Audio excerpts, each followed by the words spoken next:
Hoje nós vamos falar a respeito de uma doença de pele que é muito frequente, que é a psoríase. A gente sabe que a psoríase pode afetar entre 2 a 3% da população e geralmente ela leva à formação de áreas avermelhadas, descamativas. Qualquer área do corpo pode ser acometida, mas principalmente a região extensora de joelhos, de cotovelos, são áreas bem frequentes de acometimento pela psoríase. E por que a psoríase acontece? Qual que é a causa da psoríase? Nós não sabemos ao certo.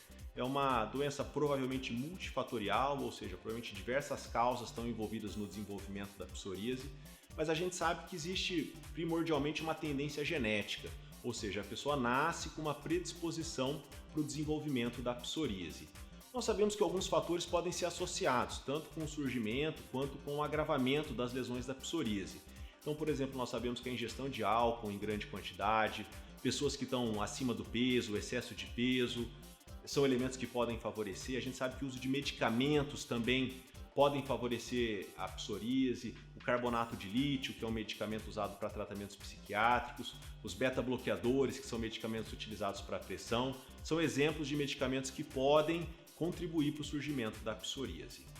E o que acontece? Acontece um processo inflamatório na pele, com a proliferação então de algumas camadas da pele de uma maneira excessiva e formando então essas áreas avermelhadas, essas áreas com crostas. E como é que a gente trata a psoríase? Então, primeira coisa, falando a respeito das medidas comportamentais, né? Então a gente mencionou a bebida alcoólica, diminuir a ingestão de bebida alcoólica, o controle do peso, melhora da qualidade de vida. A gente sabe que a radiação ultravioleta inibe o desenvolvimento da psoríase. Então uma exposição solar controlada no início da manhã, no fim da tarde, a gente sabe aí os possíveis malefícios da radiação ultravioleta, da exposição excessiva ao sol, mas nessas circunstâncias, quando feita de maneira controlada, são benéficas para tratamento das lesões da psoríase. Além disso, a hidratação da pele também é importante, uma pele bem hidratada responde muito melhor às lesões de psoríase. E com relação aos medicamentos, quais são as opções que nós temos? Existem diversas opções de tratamento. Na maioria dos pacientes que têm lesões localizadas, nós usamos cremes ou pomadas ou soluções, dependendo da região. Muitas delas contendo corticoides, análogos da vitamina D, temos outras opções também, mas de uma maneira geral, com essas medidas comportamentais e os medicamentos de aplicar, a gente consegue um bom controle da psoríase. Porém, infelizmente, tem alguns pacientes que têm quadros mais extensos, mais rebeldes, com grandes áreas do corpo comprometida pela psoríase e muitas vezes essas medidas não são suficientes. Então, nessas situações, nós temos os tratamentos sistêmicos.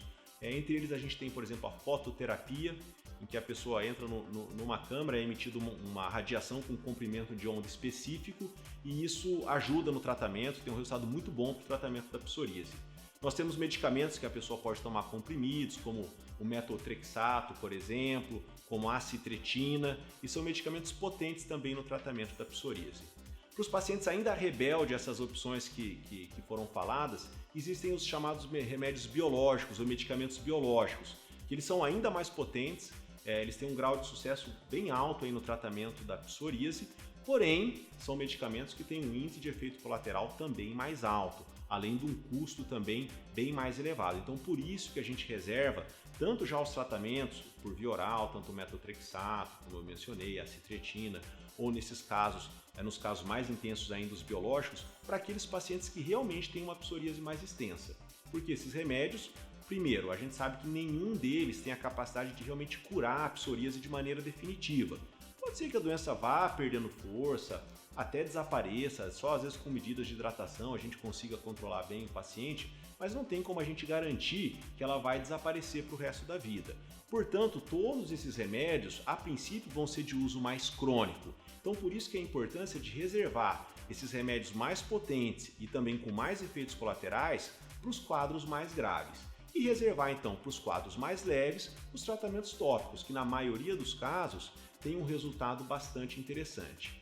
Vale lembrar que a psoríase ela não é transmissível, então a gente não tem nenhum risco de transmissão entre os familiares, entre as pessoas que vivem e convivem com pessoas com psoríase. E felizmente, na maioria dos casos, os tratamentos têm resposta bastante satisfatória.